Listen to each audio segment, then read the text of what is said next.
Hello guys, thanks for watching my video. Today I am going to discuss rearrangement of sentences. Means rearrangement of phrases or clauses or words to make a meaningful sentence. But before starting the topic, I want to tell you about my schedule. For the next 2 months, I would be able to upload videos fortnightly, यानी 2 week के बाद videos upload कर पाऊँगी मैं for CGL exams and other competitive exams. For Tier 1 exam, I have covered most of the topics barring 2 topics and that I will cover in coming months. Let's start now. As I have told you already, in this question a sentence is split in 6 parts. First and 6th part are numbered 1 and 6 and rest parts are named as PQRS, which are in improper order. A candidate is expected to find the correct combination. 4 combinations will be given and you will have to select the correct one. Today I will give some more tips how a question can be attempted quickly. First let me clean the board as I need space. Swimmers.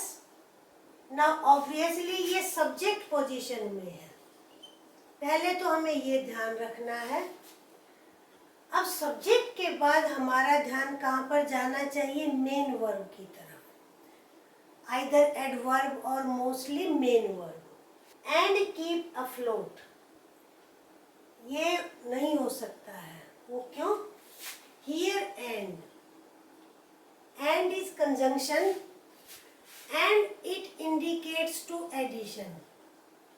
यानी जब हम information को add करते हैं वहाँ पर हम and लगाते हैं. It means मेन इंफॉर्मेशन किसी और पॉइंट पर है. Can move into the deep in a circular fashion by moving the legs. और 6 part जो हमें टच नहीं करना है that is like cycling. It can't be there. यहाँ verb है नहीं. Not here. Here non-finite verb है तो finite verb is in Q part. Swimmers can move into the deep. Keep afloat. ये भी वर्ब पार्ट है और ये भी वर्ब का फ्रेज है तो यहाँ पर ये ऐड हो जाएगा. Swimmers can move into the deep and keep afloat. ये हो सकता है नहीं in a circular fashion. पहले by moving the legs in a circular fashion. ये हमारा सेंटेंस होगा और 6 में हमें टच नहीं करना है. अब हमारे पास कॉम्बिनेशन ये कहाँ पर है? Swimmers can move, it means Q. अब क्यू में 2 है. ये आपके एग्जाम में भी ऐसा आएगा कि आपको लगेगा ये भी हो सकता है ये भी हो सकता है. तो फर्स्ट हम क्यू को देखेंगे. Then P.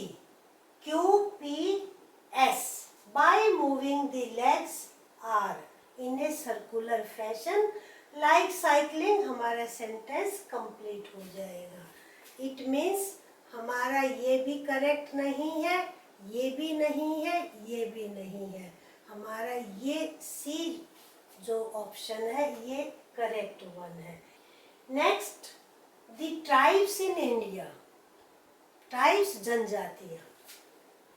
अब क्या करते हैं ट्राइब के बारे में फिर हमें देखना है. The most howsoever isolated try to make their natural resources. अब हमारा मेन वर्ब यहाँ पर आया है. The tribes in India try to make. Yes ये हो सकता है. Then what make. क्या करते हैं वो? The most effective use of. किसका यूज करते हैं? Their natural resources. Howsoever isolated and meager life they have. अब ये लाइफ यहाँ से कनेक्टेड है तो ये हम इससे ठीक पहले करेंगे। The tribes in India try to make यानी R, P, then S। अब ये कहाँ पर है?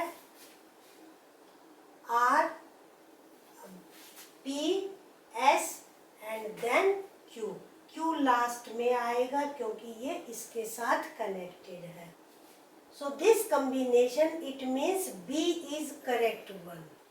Our third question is agriculture, obviously subject position। अब हमें कोई मेन वर्ब देखना है। Agriculture gives food. अब दो में कंफ्यूजन हो सकता है, हम पहले किसको रखें? Cotton for our clothes, raw material, and तो बाद में आएगा क्योंकि ये किसी फ्रेज के साथ एडिशन है, तो दो में से देखना है। तो हमें क्या करना चाहिए? Cotton for our clothes. So S P then Q आएगा क्योंकि इंडस्ट्रीज का आगे मेंशन है, तो raw material and sugar cane for our industries. So our answer will be D.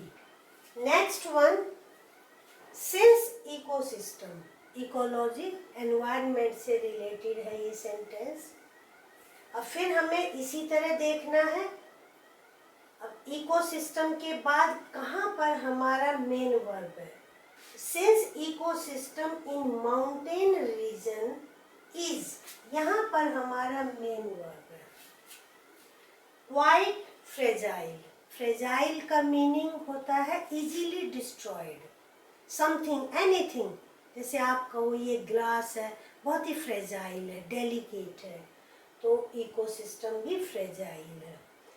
Since ecosystem in mountain region is quite fragile, अब क्या ये होंगे? No.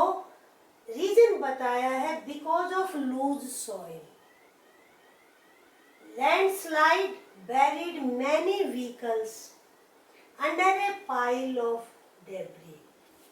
Now let us see the combination R, then because of R, P, then Q, landslide buried many vehicles under a pile of debris। debris मलबा जिसको कहते हैं, wreckage, broken things, कोई building गिर जाए या कोई और चीज़ टूट जाए तो उसको हम डेब्री बोलेंगे। So our answer will be R, P, Q, S। This will be our answer, ये नहीं होगा।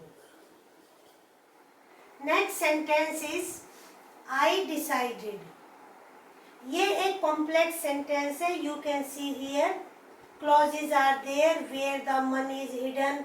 One clause is this one, that I would steal money for them. One clause is here. So हमें ये देखना है कि ठीक इसके बाद क्या आना चाहिए। I decided, ये नहीं आ सकते हैं and I did know।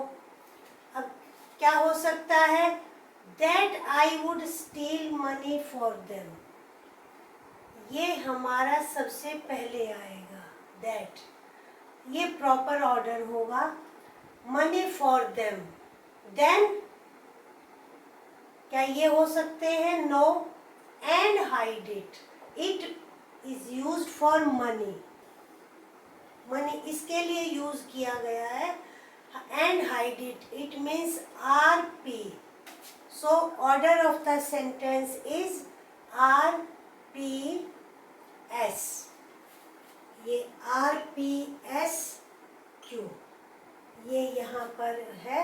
It means हमारा कॉम्बिनेशन ये करेक्ट है, ये नहीं है। नेक्स्ट, रिलेशनशिप्स, सब्जेक्ट पोजीशन में।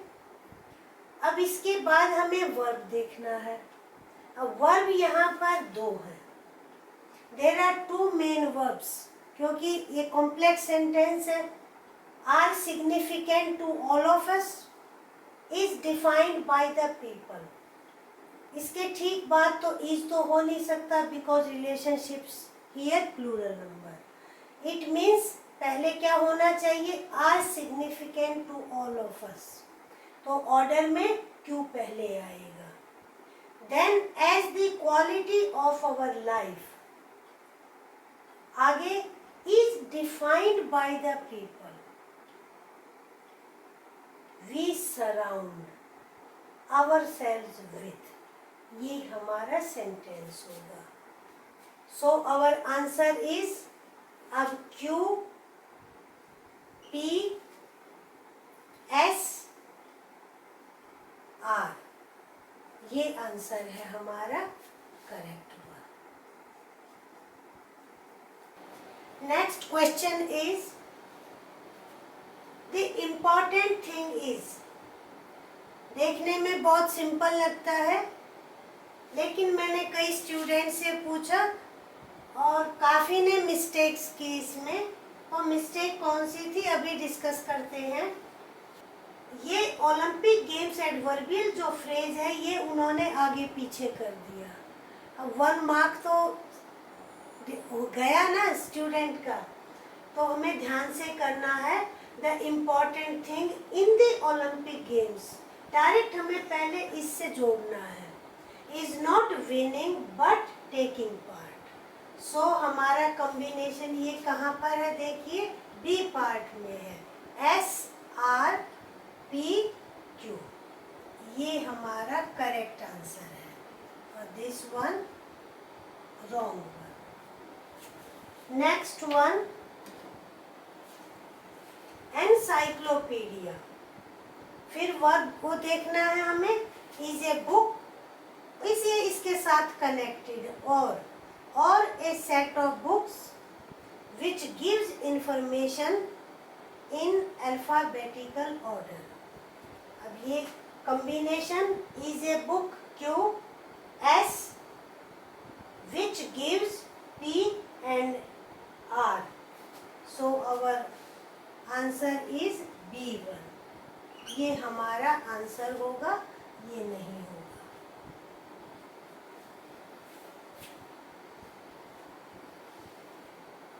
I hope you enjoyed the video.